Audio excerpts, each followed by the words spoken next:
Hi ಎಲ್ಲೋ ಎಲ್ರಿಗೂ ನಮಸ್ಕಾರ. ನಾನಿವತ್ತು ಬೆಸ್ಟ್ ಹೇರ್ ಪ್ಯಾಕ್ನ ನಿಮಗೆ ಹೇಳೋಣ ಅಂತ ಅಂದ್ಕೊಂಡಿದ್ದೀನಿ. ನಿಜವಾಗ್ಲೂ ಇದು ನನಗೆ ತುಂಬಾ ಯೂಸ್ಫುಲ್ ಆಗಿದೆ. ನನ್ನ ಹೇರ್ ತುಂಬಾ ಗ್ರೋತ್ ಆಗಿದೆ. ಅದು ಹೇರ್ ಪ್ಯಾಕ್ ಯೂಸ್ ಮಾಡಿದಾಗಿಂದ ನಾನು ಹೇರ್ ಪ್ಯಾಕ್ ಜೊತೆಗೆ ಹೇರ್ ಸ್ಪ್ರೇ ಕೂಡ ಯಾವ ರೀತಿ ನಾನು ಯೂಸ್ ಮಾಡ್ತೀನಿ ಅಂತ ಹೇಳ್ಕೊಡ್ತೀನಿ ನಿಮಗೆ. ನಿಜವಾಗ್ಲೂ ನನ್ನ ಹೇರ್ ಸ್ವಲ್ಪ ಲಾಂಗ್ ಇತ್ತು, ಅಷ್ಟೇ ಹೇರ್ ಫಾಲ್ ಆಗ್ತಾಯಿತ್ತು. ನಾನು ಹೇರ್ ಫಾಲ್ ಆಗ್ತಾಯಿದೆ ಅಂತ ಸ್ವಲ್ಪ ಟ್ರಿಮ್ ಮಾಡಿಸ್ಬಿಟ್ಟೆ. ಆ ಟ್ರಿಮ್ ಮಾಡಿಸ್ದಾಗಿಂದ ನನಗೆ ಹೇರ್ ಗ್ರೋತ್ ಆಗಲಿಲ್ಲ, ಮತ್ತು ಸ್ಟ್ರೈಟ್ ಇರೋ ಹೇರೆಲ್ಲ ಕರ್ಲಿ ಥರ ಆಗಿಬಿಡ್ತು. ತುಂಬ ಫೀಲ್ ಮಾಡ್ಕೊಬಿಡ್ತಾ ಇದೆ. ಎಷ್ಟು ಚೆನ್ನಾಗಿರೋ ಹೇರ್ ಟ್ರಿಮ್ ಮಾಡಿಸ್ಬಿಟ್ಟು ಹೇರ್ ಗ್ರೋತ್ ಆಗ್ತಾಯಿಲ್ಲ, ನೋಡಿದ್ರೆ ಸ್ಟ್ರೈಟ್ ಇರೋ ಹೇರೆಲ್ಲ ಕರ್ಲಿ ಆಗಿಬಿಟ್ಟಿದೆಯಲ್ಲಪ್ಪ ಅಂತ ನಿಜವಾಗ್ಲೂ ಸಖತ್ತು ಬೇಜಾರು ಮಾಡ್ಕೊತಾ ಇದ್ದೆ. ಆಮೇಲೆ ನಮ್ಮ ಅಕ್ಕಂದು ಹೇರ್ ಸ್ವಲ್ಪ ಕಮ್ಮಿ ಇತ್ತು, ಅವ್ರು ಸ್ವಲ್ಪ ಚೆನ್ನಾಗಿ ಹೇರ್ ಗ್ರೋತ್ ಎಲ್ಲ ಆಯಿತು. ನಾನು ಅವಳನ್ನ ಕೇಳ್ತಾ ಇದ್ದೆ, ಯಾವ ಥರ ನೀನು ಏನಾದರೂ ಹೇರ್ ಪ್ಯಾಕ್ ಆಗ್ತಾಯಿದೆಯಾ, ಏನಾದರೂ ಯಾವ ಥರ ಶಾಂಪು ಯೂಸ್ ಮಾಡ್ತಾಯಿದ್ದೆ ನನಗೂ ಹೇಳು, ನಿನ್ನ ಹೇರ್ ಚೆನ್ನಾಗಿ ಗ್ರೋತ್ ಆಗಿದೆ ಅಂತೆಲ್ಲ ಕೇಳಿದಾಗ ನಮ್ಮ ಅಕ್ಕ ಹೇಳ್ತಾಯಿದ್ದೆ, ತುಂಬ ಸಿಂಪಲ್ಲು, ಏನು ಅಷ್ಟೊಂದು ತುಂಬಾ ಸಿಂಪಲ್ಲು, ಏನು ಅಷ್ಟೊಂದು ಕಷ್ಟ ಏನಿಲ್ಲ, ನೀನು ಆರಾಮಾಗೆ ಯೂಸ್ ಮಾಡ್ಕೋಬೋದು ಅಂತಂದ್ಬಿಟ್ಟು ನನಗೊಂದಿನ ಅಕ್ಕ ಹೇಳ್ಕೊಟ್ಲು. ಅವತ್ತಿನ ನಾನು ಇವತ್ತಿನವರೆಗೂ ಅದೇ ಹೇರ್ ಪ್ಯಾಕ್ ಆಗ್ತಾ ಇರೋದು. ನಾನು ಯಾವುದೇ ರೀತಿ ಬೇರೆ ಥರ ಹೇರ್ ಪ್ಯಾಕ್ ಯೂಸ್ ಮಾಡ್ತಾಯಿದ್ದೀನಿ. ಅಂದರೆ ಒಂದು 2-3 ಥರ, ಒಂದು ಕರ್ಡಿಂದ ಇರ್ಬೋದು ಅಥವಾ ಮೆಂತ್ಯದಿಂದ ಇರ್ಬೋದು, ಆ ಥರದನ್ನು ನಾನು ಮಂತ್ಲಿಗೆ ಒಂದು ಸಾರಿ ಹಾಕ್ತೀನಿ. ಬಟ್ ಈ ಹೇರ್ ಪ್ಯಾಕ್ನ ನಾನು 15 ಡೇಸ್ಗೆ 1 ಟೈಮ್ 2 ಟೈಮ್ ಆ ಥರ ಯೂಸ್ ಮಾಡ್ತಾ ಬಂದಿದ್ದೀನಿ. ನಿಜವಾಗ್ಲೂ ನಾನು ಈ ಕಡೆ ಸೈಡಲ್ಲಿ ಫೋಟೋ ಕೂಡ ಹಾಕಿರ್ತೀನಿ ನಿಮಗೆ, ನನ್ನ ಹೇರ್ ಯಾವ ಥರ ಇತ್ತು ಅಂತ. ನೋಡಿದ್ರೆ ಅದು ಯೂಸ್ ಮಾಡಿದಾಗಿಂದ ನಿಜವಾಗ್ಲೂ ಅಷ್ಟು ಸ್ಟ್ರೈಟ್ ಆಗಿದೆ, ಜೊತೆಗೆ ಹೇರ್ ಗ್ರೋತ್ ಇಷ್ಟೇ ಇದ್ದಿದ್ದು ನನ್ನ ಹೇರು. ಈ ಹೇರ್ ಪ್ಯಾಕ್ಗೆ ಏನೇನು ಬೇಕು ಅಂದರೆ, ಒಂದು ಕೊಕೊನಟ್ ಆಯಿಲ್ ಬೇಕು, ಜೊತೆಗೆ ಅಲೋವೆರಾ, ಅಕ್ಸೆ ಬೀಜ, ಈ 3 ಇದ್ದರೆ ಸಾಕು. ಹೇರ್ ಪ್ಯಾಕ್ ತುಂಬ ಈಸಿಯಾಗಿ ರೆಡಿ ಆಗುತ್ತೆ. ಅದರಲ್ಲೂ ಅಲೋವೆರಾ ಮನೆ ಹತ್ರ ಪಾಟಲ್ಲಿ ಹಾಕ್ಕೊಂಡು ಮನೆ ಹತ್ರನೇ ಬೆಳೆಸಿರ್ತೀರಲ್ಲ, ಆ ಥರ ಅಲೋವೆರಾ ಇದ್ದರೆ ನಿಜವಾಗ್ಲೂ ತುಂಬಾ ಒಳ್ಳೆಯದು. ಇಲ್ಲ ಆ ಥರ ನಾವು ಮನೆ ಹತ್ರ ಇಲ್ಲ ಅಲೋವೆರಾ ಎಲ್ಲ ಅನ್ನೋರು ಇದ್ದರೆ ನೀವು ಅಂಗಡಿಗಳಲ್ಲೂ ಕೂಡ ಸಿಗುತ್ತೆ, ಶಾಪಲ್ಲಿ ಕೂಡ ನೀವು ತೊಗೋಬೋದು. ಬಟ್ ನಾನು ನಮ್ಮ ಮನೆ ಪಾಟ್ ಹತ್ರನೇ ಹಾಕ್ಕೊಂಡಿದ್ದೀನಿ, ಅದರಿಂದ ನನಗೆ ತುಂಬ ಯೂಸ್ಫುಲ್ ಆಗಿದೆ, ತುಂಬ ಚೆನ್ನಾಗಿ ಗ್ರೋತ್ ಆಗಿದೆ. ನೀವು ಟ್ರೈ ಮಾಡಿ, ರಿಸಲ್ಟ್ ಹೇಗಿದೆ ಅಂತ ನನಗೆ ಕಮೆಂಟ್ ಮಾಡಿ. ಬನ್ನಿ ಏನೇನು ಬೇಕು, ಯಾವ ಥರ ಮಾಡೋದು ಅಂತ ನಿಮಗೆ ಹೇಳ್ಕೊಡ್ತೀನಿ.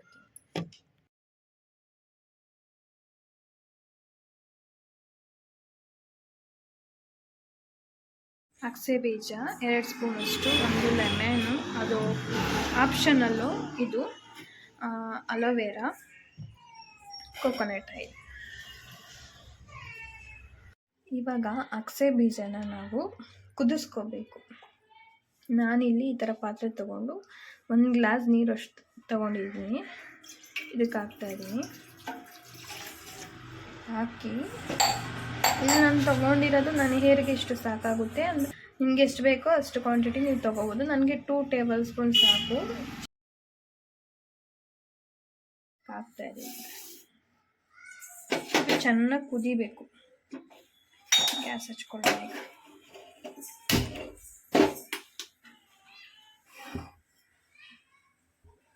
ಇದು ಚೆನ್ನಾಗಿ ಕುದ್ಮೇಲೆ ಇದನ್ನು ಸೋಸ್ಕೋಬೇಕು ನಾವು. ಇದು ತಣ್ಣಗಾದ್ಮೇಲೆ ಕೂಡ ಸೋಸ್ಕೋಬೋದು, ಬಟ್ ನಾನು ಸ್ವಲ್ಪ ಬಿಸಿ ಇರುವಾಗಲೇ ಸೋಸ್ಕೋತೀನಿ. ಕೆಲವರು ಬಟ್ಟೆಯಲ್ಲಿ ಸೋಸ್ಕೋತಾರೆ, ನಾನು ಬಟ್ಟೆಯಲ್ಲಿ ಏನೂ ಸೋಸ್ಕೊಳ್ಳಲ್ಲ, ಜಾಲರದಲ್ಲೇ ಹಾಗೆ ಸ್ವಲ್ಪ ಬಿಸಿ ಇರುವಾಗೆ ಸೋಸ್ಕೊಬಿಡ್ತೀನಿ. ಹಾಗಾಗಿ ಸ್ವಲ್ಪ ಜೆಲ್ ಚೆನ್ನಾಗಿ ಸಿಗುತ್ತೆ ನನಗೆ. ಬನ್ನಿ, ಇದು ಸ್ವಲ್ಪ ಕುದೀತಾ ಇರಲಿ. ಈ ಅಲೋವೆರಾನ ನನಗಿಷ್ಟು ಸಾಕಾಗುತ್ತೆ ನನ್ನ ಹೇರ್ಗೆ. ಕೆಲವರು ಜಾಸ್ತಿ ಬೇಕಾದ್ರೂ ತೊಗೋಬೋದು. ಈ ಸೈಡ್ಸ್ ಏನಿದೆ ಇದೆಲ್ಲ ತೆಗಿಬೇಕು ನಾವು. ಬನ್ನಿ ತೋರಿಸ್ತೀನಿ ಯಾವ ಥರ ಅಂತ. ಈ ಥರ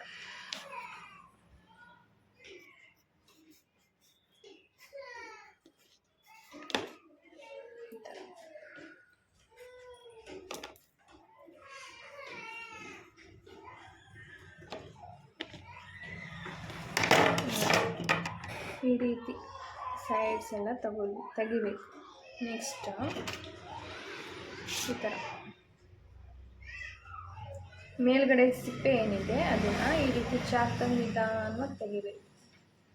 1 ನಿಮಿಷ ನೋಡಿ, ಈ ರೀತಿ ಇದು ಜೆಲ್ ಏನಿದೆ ಈ ಜೆಲ್ನ ಸೈಡಿಗೆ ತೆಗೆದಿಟ್ಕೋಬೇಕು ನೀವು. ನಾನೀಗ 1 ಸ್ಪೂನ್ ತೊಗೊಂಡು ಈ ಜೆಲ್ನೆಲ್ಲ ತೆಗೆದಿಟ್ಕೊಂಡು ಮತ್ತೆ ಸಿಗ್ತೀನಿ.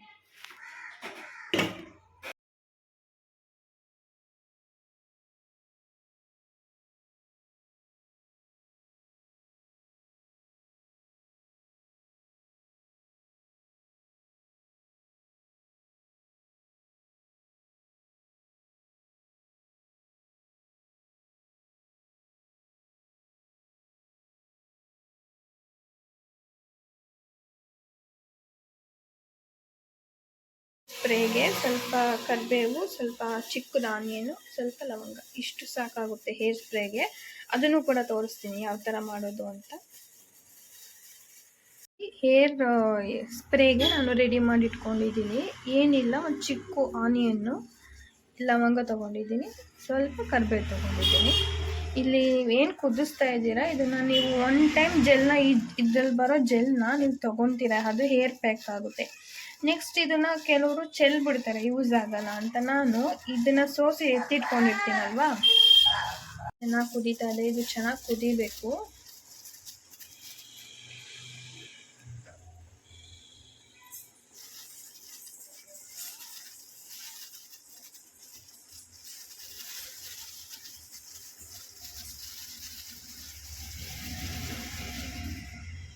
ಹಾಕಿದ್ಮೇಲೆ ಈ ರೀತಿ ಬರುತ್ತೆ. ಇದನ್ನು ಇವಾಗ ನಾವು ಸೋಸ್ಕೊಳ್ಳೋಣ. ಯಾವ ರೀತಿ ಅಂತ ಬನ್ನಿ ತೋರಿಸ್ತೀನಿ. ಇದು ಇಷ್ಟು ಸಿಕ್ಕಿದೆ ಅಲ್ವಾ, ಇದನ್ನು ಡಸ್ಟ್ಬಿನ್ಗೆ ಹಾಕಬಾರ್ದು. ಇದರಲ್ಲೂ ಕೂಡ ಇನ್ನೂ ತುಂಬಾ ಜೆಲ್ ಸಿಗುತ್ತೆ.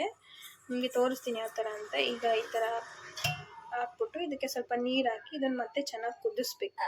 ನೋಡಿ, ಇದಕ್ಕೇನೆ ಮತ್ತೆ ಒಂದು ಗ್ಲಾಸ್ ಅಷ್ಟು ನೀರು ಹಾಕಿ ಕುದಿಸೋಣ. ಇದ್ರ ಜೊತೆಗೇನೆ ನಾವು ಆಗಲೇ ತೋರಿಸಿದ್ನಲ್ವ, ಕರಿಬೇವು, ಆನಿಯನ್ನು, ಲವಂಗ, ಇದಿಷ್ಟು ಹಾಕ್ಕೋಬೇಕು. ಇದಿಷ್ಟು ಹಾಕಿ ಚೆನ್ನಾಗಿ ಕುದಿಸ್ಬೇಕು. ಆಮೇಲೆ ತೋರಿಸ್ತೀನಿ. ಅಷ್ಟರಲ್ಲಿ ನಾವು ಹೇರ್ ಪ್ಯಾಕ್ನ ರೆಡಿ ಮಾಡ್ಕೊಳ್ಳೋಣ. ತಲೆಗೆ ಅಪ್ಲೈ ಮಾಡೋ ಅಷ್ಟರಲ್ಲಿ ಇದು ಚೆನ್ನಾಗಿ ಕುದೀತಾ ಇರಲಿ. ಅಷ್ಟರಲ್ಲಿ ತಲೆಗೆ ಹೇರ್ ಪ್ಯಾಕ್ನ ಹಾಕ್ಕೊಂಡು ಮತ್ತೆ ಸಿಗ್ತೀನಿ. ಸ್ಪ್ರೇ ಈ ರೀತಿ ಕುದೀತಾ ಉಂಟು. ಸ್ಮೆಲ್ ಮಾತ್ರ ಚೆನ್ನಾಗಿ ಬರ್ತದೆ, ಯಾಕಂದರೆ ಲವಂಗ ಹಾಕಿದ್ದೀನಿ. ಆ ಕರಿಬೇವ್ದು, ಆನಿಯನ್ದು, ಲವಂಗ ಸ್ಮೆಲ್ ತುಂಬ ಚೆನ್ನಾಗಿ ಬರ್ತಾ ಇದೆ. ಇದನ್ನು ಇವಾಗ ನಾವು ಸೋಸ್ಕೋಬೇಕು. ಸೋಸ್ಕೊಂಡು ಒಂದು ಗ್ಲಾಸ್ ಬಾಟಲ್ಗಾಗಿರ್ಬೋದು ಅಥವಾ ಪ್ಲಾಸ್ಟಿಕ್ ಬಾಟಲ್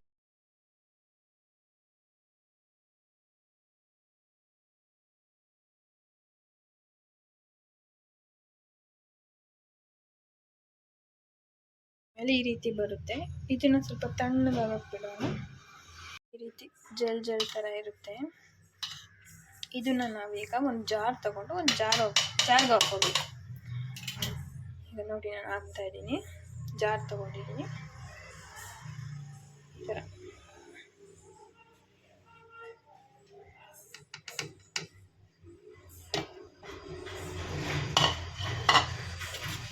ನಾವು ಆವಾಗಲೇ ಆಲೋವೆರಾ ಜೆಲ್ ಏನು ತೊಗೊಂಡ್ವಿ ಅದನ್ನು ಕೂಡ ಇದ್ರೊಳಗೆ ಹಾಕೋಬೇಕು.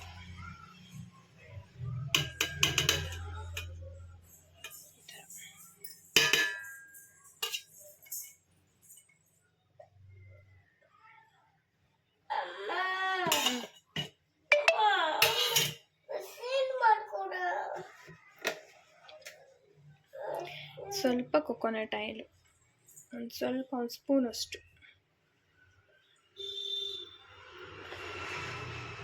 ಈ ಥರ ಹಾಕ್ಕೊಂಡ್ರೆ ನಿಮಗೆ ಸ್ವಲ್ಪ ಬ್ಯಾಡ್ ಸ್ಮೆಲ್ಸ್ ಏನೂ ಇರಲ್ಲ. ಈ ಥರ ಚೆನ್ನಾಗಿ ಮಿಕ್ಸಲ್ಲಿ ರುಬ್ಬಿದ್ರೆ. ಬನ್ನಿ ಮತ್ತೆ ಯಾವ ಥರ ಅಂತ ತೋರಿಸ್ತೀನಿ.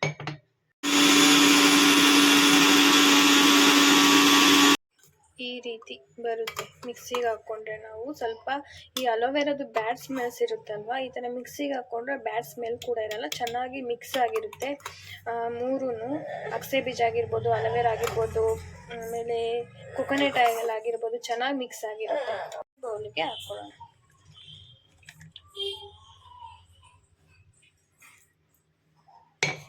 ನೋಡಿ ಈ ಥರ ನೋಡಿ, ಈ ರೀತಿ ಎಷ್ಟು ಚೆನ್ನಾಗಿದೆ ಗೊತ್ತಾ. ನಿಜವಾಗ್ಲೂ ಸ್ವಲ್ಪ ಕೂಡ ಬ್ಯಾಡ್ ಸ್ಮೆಲ್ಸ್ ಇರಲ್ಲ. ಈ ರೀತಿ ಬರುತ್ತೆ. ಇದನ್ನ ಯಾವ ರೀತಿ ತಲೆಗೆ ಹಾಕೋಬೇಕು ಅಂತ ಬನ್ನಿ ತೋರಿಸ್ತೀನಿ. ನೋಡಿ, ಫುಲ್ ತಲೆಗೆ ಮತ್ತು ಹೇರ್ಗೆಲ್ಲ ಅಪ್ಲೈ ಮಾಡ್ಕೊಂಡಿದ್ದೀನಿ. ಯಾರು ಹೆಲ್ಪ್ ಇಲ್ಲದೆ ಕೂಡ ಒಬ್ಬರೇ ಕೂಡ ಅಪ್ಲೈ ಮಾಡ್ಕೋಬೋದು. ನೋಡ್ಬೋದು ನೀವು, ಈ ರೀತಿ ಅಪ್ಲೈ ಮಾಡ್ಕೊಂಡಿದ್ದೀನಿ. ರಿಬ್ಬನ್ ಹಾಕ್ಕೊಂಡ್ರೆ ಹೇರ್ ಫಾಲ್ ಆಗಲ್ಲ ಅಲ್ವಾ ಅಮ್ಮ? ಅಮ್ಮ ಏನು ಬ್ಲಾಗ್ಸ್ ಇದು ನೋಡಿ. ಈ ರೀತಿ ಇದು ವಾಶ್ ಆದಮೇಲೆ ಫಸ್ಟ್ ರಿಸಲ್ಟಲ್ಲೇ ನಿಜವಾಗ್ಲೂ ನಿಮಗೆ ಫೀಲ್ ಆಗುತ್ತೆ ಎಷ್ಟು ಸಾಫ್ಟು, ಸಿಲ್ಕಿ ಆ ಥರ. ನಿಜವಾಗ್ಲೂ ಇದನ್ನು ಅಪ್ಲೈ ಮಾಡ್ತಾ ಬನ್ನಿ. 15 ಡೇಸ್ಗೆ ಒಂದು ಸರಿನಾದ್ರು ಅಪ್ಲೈ ಮಾಡ್ತಾ ಬನ್ನಿ. ಮತ್ತು ನಾನು ಸ್ಪ್ರೇ ತೋರಿಸಿದ್ನಲ್ಲ ಅದನ್ನು ನೀವು ವಾರಕ್ಕೆ 2 ಸರಿ ಹಾಕಲೇಬೇಕು. ಹಾಕೋದ್ರಿಂದ ನಿಜವಾಗ್ಲೂ ತುಂಬ ಶೈನ್ ಬರುತ್ತೆ ಮತ್ತು ತುಂಬ ಸ್ಟ್ರೈಟ್ ಕೂಡ ಆಗುತ್ತೆ. ತುಂಬ ಕರ್ಲಿ ಆಗಿಬಿಟ್ಟಿತ್ತು ನನ್ನ ಹೇರು. ನಿಜವಾಗ್ಲೂ ಅದು ಯೂಸ್ ಮಾಡಿದಾಗಿಂದ ಸ್ವಲ್ಪ ಈ ಹೇರ್ ಪ್ಯಾಕು ಅದೆಲ್ಲ ಯೂಸ್ ಮಾಡಿದಾಗಿಂದ ಪರವಾಗಿಲ್ಲ, ಹೇರ್ ನೋಡೋ ಥರ ಇದೆ. ತುಂಬ ಫೀಲ್ ಮಾಡ್ಕೋತಾ ಇದೆ ಗಾಯ್ಸ್, ನನ್ನ ಹೇರ್ ಏನು ಹಿಂಗಾಗ್ಬಿಟ್ಟಿದೆ ಅಂತ. ಬನ್ನಿ ಇವಾಗ ಹೇರ್ ಮಾಸ್ಕ್ ಎಲ್ಲ ಆಯಿತು. ಹೇರ್ ಸ್ಪ್ರೇ ಯಾವ ರೀತಿ ಆಗ್ತಾಯಿದೆ ಬನ್ನಿ ತೋರಿಸ್ತೀನಿ. ಯೂಸ್ ಮಾಡಿ ನಿಮಗೆ ರಿಸಲ್ಟ್ ಗೊತ್ತಾಗುತ್ತೆ. ಬನ್ನಿ ತೋರಿಸ್ತೀನಿ ಯಾವ ಥರ ಅಂತ. ಈ ಥರ ಸ್ವಲ್ಪನೇ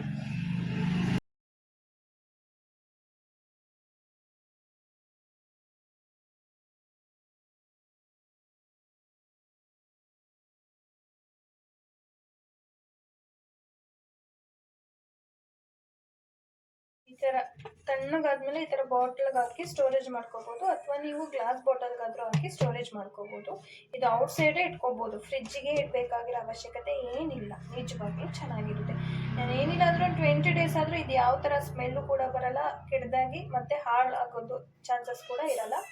ಬನ್ನಿ ಇವಾಗ ನಾವು ಇದನ್ನು ಸೋಸ್ಕೊಳ್ಳೋಣ.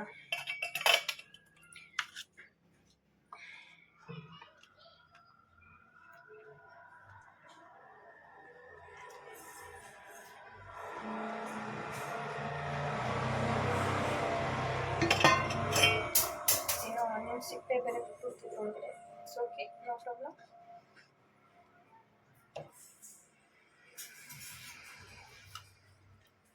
ಸ್ಪೂನಲ್ಲಿ ಈ ಥರ ತಿರುಗಿಸೋಣ.